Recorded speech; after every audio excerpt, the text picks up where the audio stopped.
Hello, everyone. My guest today is Yam Regev. He has 10 plus years of experience in scaling and managing B2B and B2C organizations. The former CMO of Webido, which raised 17 million bucks and had 80 employees at its peak.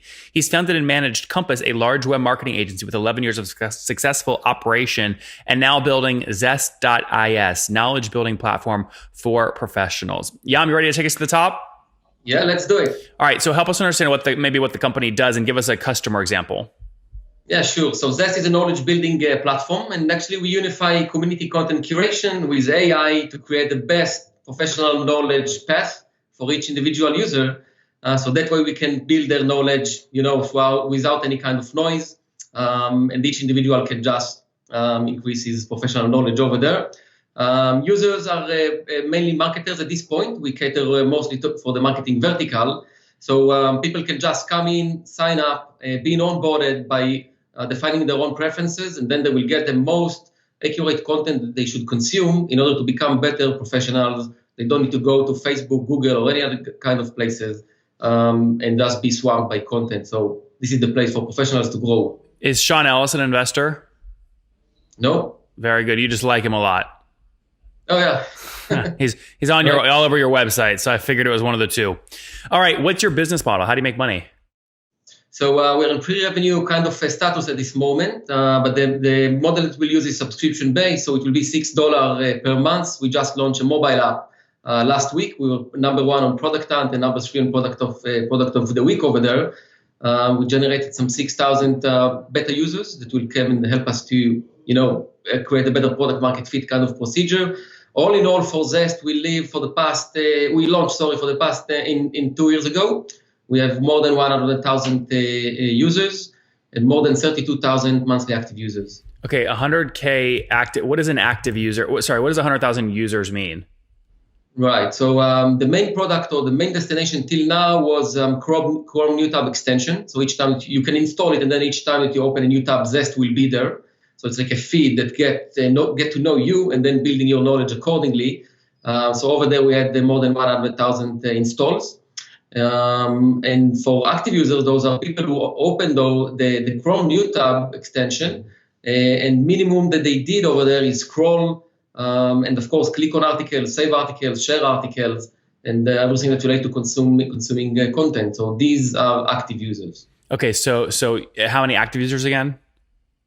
32,000 monthly active users. Okay, 32,000 monthly active users. And then the 6,000 you signed up last week on Product Hunt. Are those kind of new installs or active users? What do you consider those people? Right. So those people came in the past 2 months as we created a pre-buzz kind of campaign. And over there, we asked people to register with the closed beta version for the mobile app that we just launched last week on Product Hunt. We created a viral loop over there, so people who registered get the chance to send the link to a few more colleagues of them. The product is free forever for them, for those power users that will sign up. And those, just from this campaign, we got 6,000 registrations. We already onboarded 2.5K, and all in all, we have 3,000 monthly active users just from this small beta launch. So 3,000 monthly active on the mobile app. On the mobile, yep. Okay. Yep. Okay, 3K made active. And now how do you define active on the mobile app?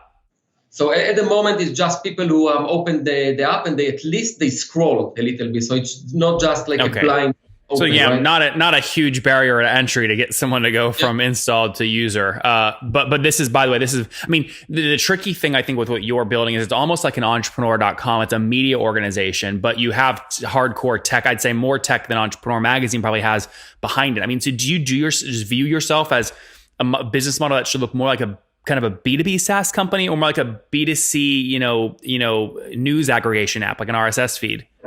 That's a great question. So I'll tell you that I don't think that B2B or B2C is something that is in our core DNA definition at the moment. I see it more as a go-to-market strategy point of view. And it means that in most places right now, when professionals want to build their knowledge, they either freelancers or they work in some product-based companies or agencies. So what we want to do is to get to those professionals as we do today, and they will get to us. They will spread the word within the departments that they work in. And then we'll get more and more users. This is how we grow till now. So we see this model as bottom up. right? So if you want to call it in a different name, it will be business to professional.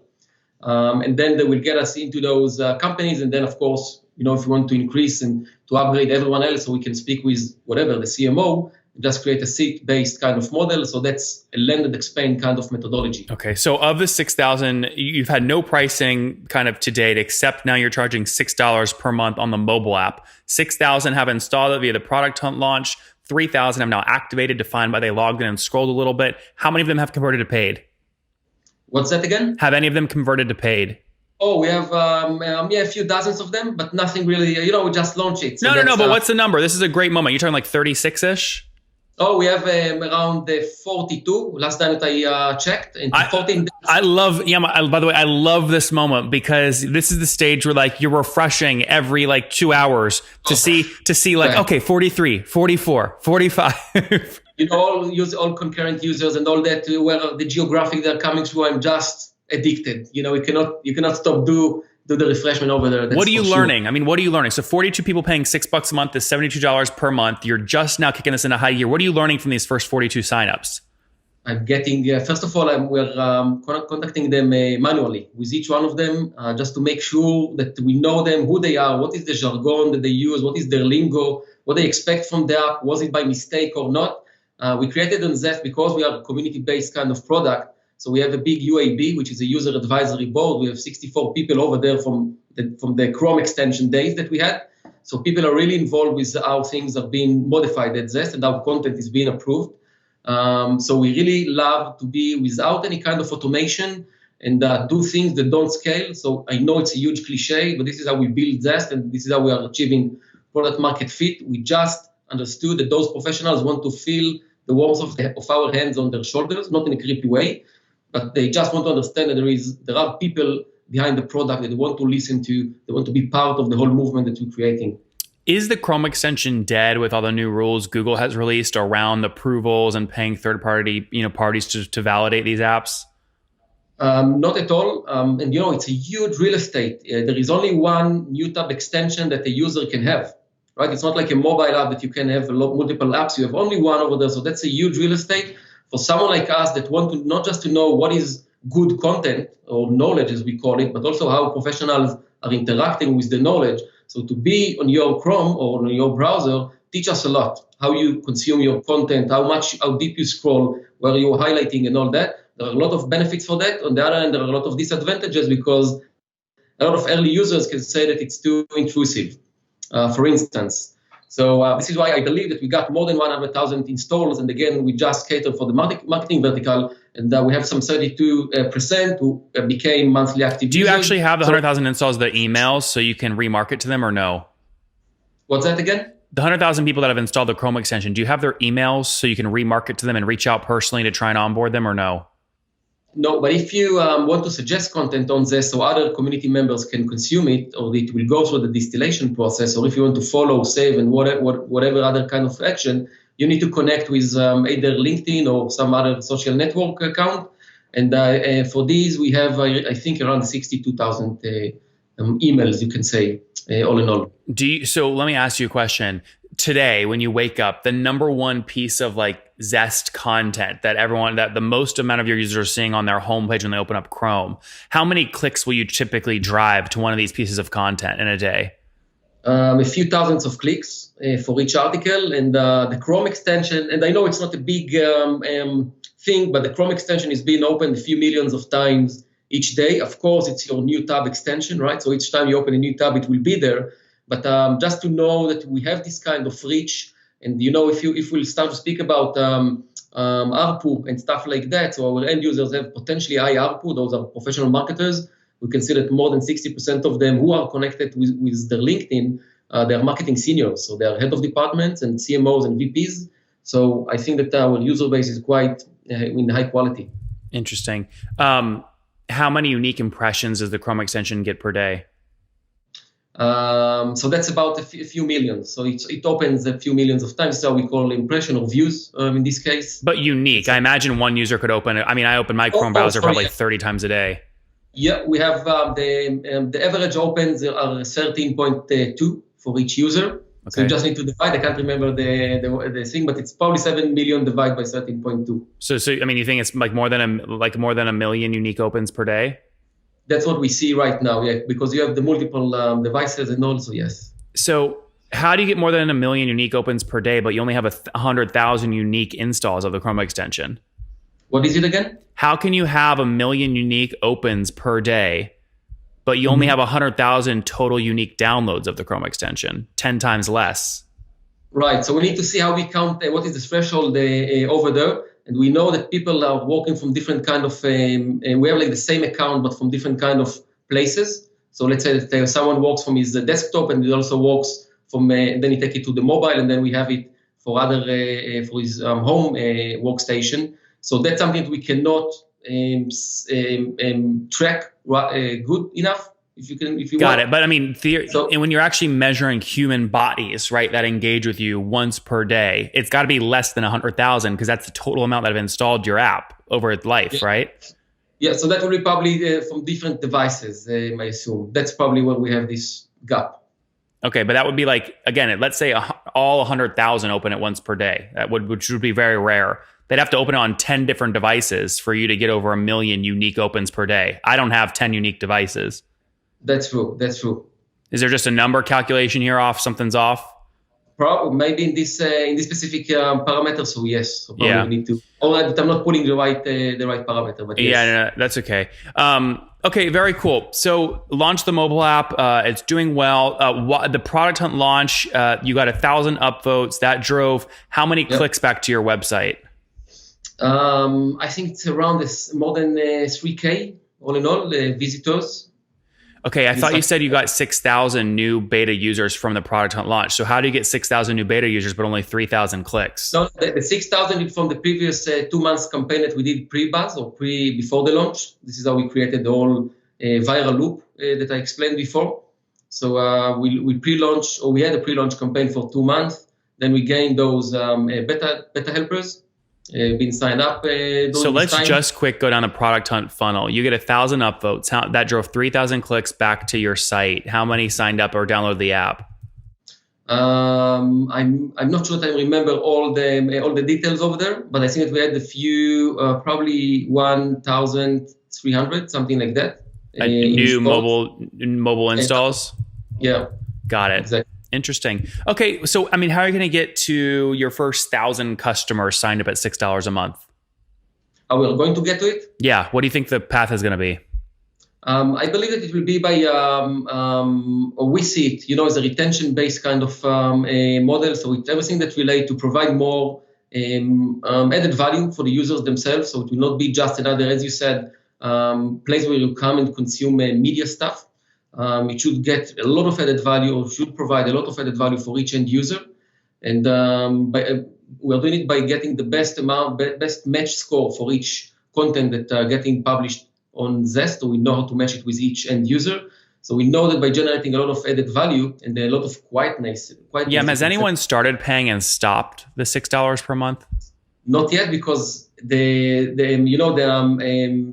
payment option was just open last Wednesday. No, I know. I'm curious if anyone signed up between now and then canceled that quickly as well. Not yet. But okay. I thought we'll start to see churn probably in a few days. Yeah, I think you're going to see churn through the roof on this thing, and I'm curious how you're going to try and suppress it and keep it down. You'll keep that down by the strength of the recommendation engine. If you truly have content curated for every viewer, they'll keep paying. So we'll see how that works out. What's your team today? How many people? So we're 2 co-founders, and we have a team of 3 people. That all of them were users who became volunteers. And 3 total. Yeah, that's it. Including you two? No, we are 5 in total. So 2 co-founders and then 3 team members. How are you guys surviving? How are you paying yourself over the past 2 years? So we bootstrapped the company for 1.5 years almost. We launched in March 2017. It was on Product Hunt as well. And then we saw some nice traction and growth. I think that we reached almost 40,000 users back then when we started our pre-seed round. And then we fundraised $700,000 as pre-seed. It was last August. Burn rate is quite low, is around $34,000 a month at this moment. So we have good your burn is $34,000 a month. Yeah. Okay, and how much total have you raised? $700,000. Oh, that's all. Okay, 700. Yeah. And how much cash do you have left in the bank? So we have runway for another 11 months. Oh, okay. So you have plenty of time. Yeah, for founders or CEO, I cannot feel it because I know that we need to fundraise where we can and not where we need, of course. But we're starting now to do safes, and I believe that the seed round will be open in September because we left some money on the table, on the floor, from the previous round from good investors that we definitely want That's them to good. be in. But just because this is your first revenue, 12 months ago, you had no revenue, right? Yeah. Very good. Yeah. All right, let's wrap up. Well, actually, when you do your seed round later this year, how much do you think you'll raise? It will be around $2 to $3 million all in all. I believe the cap will be around $5 million. It's still negotiable, of course, but this is what we aim to. Okay, and that you think you'll do this in Q4 this year? Yeah, definitely. Very cool. Be. How many paid customers do you want to get to before you go out and try and raise? So that's a good question because the technology is so deep and the vision is relatively big. As we see, there is, just for an example, if there is Spotify for music, so there will be Zest for professional knowledge. So this is why revenues are not the top KPIs at this very moment. I believe that to see a good cohort of around 35% after week 8, that will be our core KPI, and we want to get for at least 45,000 monthly active users in the mobile app alone. So you're focused on getting 45,000 monthly active users by Q4 before you raised. Yeah, this is what we want to do. I believe to be during the raise, right? It will be probably parallel effort. And of the 45,000 monthly active users, you want, by the time they hit 8 weeks old, do you think 30% will convert to paid? I believe that if we get to the 1 to 2% at this stage, will be good enough. That's for sure. In what period of time, though? So you sign up a new monthly active user. What period of time? If we sign up, what? Let's say 100 monthly users sign up today, and you're going to convert 1 to 2% of them to paid. But over what period of time? The first day, the first 7 days, the first 7 months? 14 days. We have 14 days of a trial. After it, it will be free forever, but not the premium version, of course. So they will have 14 days to convert. So we need to use some drip and nurturing and all these kind of methodologies. And I assume that we will get there. Very good. Let's wrap up here with the famous 5. Number 1, what's your favorite business book? I can't read books. I'm totally dyslexic. This is why I created Zest. Number 2, is there a CEO you're following or studying? There is a good CEO for a company called AppsFlyer. Jody Kutiel, if you know the name. What's the company name? AppsFlyer. AppsFlyer. Yeah. They're good Israeli unicorn. I really love what they do. I follow what these people do over there. And good. Number 3, what's your favorite online tool for building your company? 10 fingers. Number 4, how many hours of sleep do you get every night? At least 7. It really depends on my 3 daughters. Okay, and so are you married or single? Yeah, I'm married. I have three kids. Daughters. And how old are you? Yeah. I'm 38. Last question. What do you wish your 20-year-old self knew, Yam? What I would tell them when you were 20, what do you wish you knew? I would probably say that I need to sacrifice myself only for my own stuff, not for others. Yep. Guys, there you have it. Zest.is, curated professional content. They've got about 6,000 users that have downloaded their mobile app, of which 3,000 are active. They're now starting to convert those active customers into paid at $6 a month. Currently 42 paid customers right at the beginning. Just turned the paywall on about a week ago. So doing about $100 a month right now in revenue as they look to scale, burning about $34,000 per month with 11 months of runway in the bank, hoping to raise a seed later this year. Called a $2 to $3 million seed on maybe a $5 million cap. All right, Yam, thanks for taking us to the top. Thank you so much, Nathan.